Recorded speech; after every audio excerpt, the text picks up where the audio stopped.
Yurdumyzyň ähli ýerlerini bolşýaly Balkyn welaýatyna da täzeýle arçalarynyň ışıklarynyň ýakylyş dabarlary ýokary ruhlantyga besendi. Hadar deňdiniň tolkunlaryny ýüzüp gelýän gemide körpeler bilen Türkmenler şäheriniň gözelliklerini gözden geçiren Aýaz baba bilen Garpamyk bu ýsonçly saparlaryny Abada milli syýahatçylyk zowlagyny sagaldyş we dynjarş merkezlerini synlamak bilen dowam etdirdiler. Bagtyar çağlaryň şatlyk şoğunary asynda bu sapary kenardaky mehmanxanasynda döwrübap aýdym salar bilen garşalanan Aýaz baba bilen Garpamyk halpary bu ýsonçdan doly körpeleri täze ýyl sowgatlaryny goşurdy. Çağlary ardaly mehmanlar bilen Abada milli syýahatçylyk zowlagyny sagaldyş we dynjarş merkezlerine, mehmanxanalara, attraksionlara hemde dürli maksatly ajaýyp imaratlary aýlanyp gördüler. Aýaz baba da Garpamyň halkara deňiz portu bilen tanışlygy hasam täsirli boldy. Soňra welaýat merkezi Balkyna bataky häzirki zaman hil talaplaryna laýyk gurulan awtomenzillerni körpeler bilen bile uğran ardaly mehmanlary welaýatyň magtumuly etrabyna tarap ýola düşdiler. Etrap merkezindäki Magtumuly Praga muzeýine baran mehmanlar muzeýiň zallaryna aýlanyp, bu ýerdäki taryhy gymmatlyklary höwes bilen synetdiler. Şeýle-de Aýaz baba bilen Garpamyk Türkmen haly döwlet birleşiginiň Gydylarbat şäherindäki Çeper halyçylyk kärhanasyna baryp gördüler.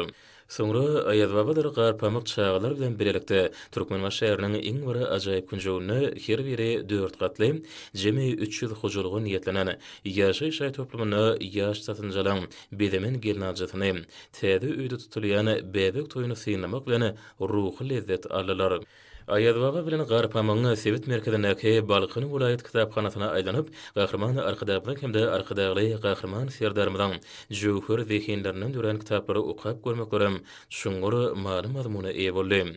Täze ýyly baş arçasynyň ışıklarynyň ýakylyş dabarasy Balkyn welaýat merkezine geçirilen köpçüliklerini toý ýürüýüşi bilen baglanyşyp, oly bu ýsonçly çäreleň üstüne getirdi. Türkmeniň awy binasynyň öňünde oturdulan Balkyn welaýatynyň täze ýyly baş arçasynyň ışıklarynyň ýakylyş dabarasy şatlyk şowguny, eýsilmez joşguny, aýratyny ähmiýeti eýe boldy.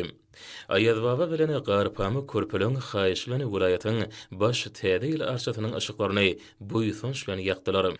Dürli öwüşgünlerde şoğla saçýan ışıklar bolsa täze ýyl arçasynyň bedegini öňküden hem has artdyryp, bu ajaýyp künjogy bayramçylyk mesgenini öwürdi.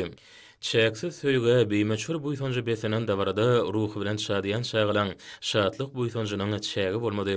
Çağlary tanys topolary hemde dürüjlik bäteşiniň ýeňjileri welaýatyň baş arçasynyň daşynda Aýaz baba da Garpamyk bilen el tutuşyp döwre urap aýlandylar.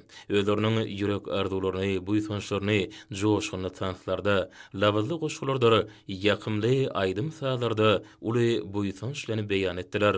Gahrman akadamyň hemde arkadaşly gahrman serdarmyň janlarynyň sag ömürleriniň uzak bolmagy, halkymyzyň röwşen geljegine gönükdirleni belent hem döwletli tutumlarynyň mundan belägem ruwaşylma bardaky ýagşy arzulary ýerine ýetirilen döwrebap aýdym saatlardyr. Goşgulyň esasy mazmuny düzdi.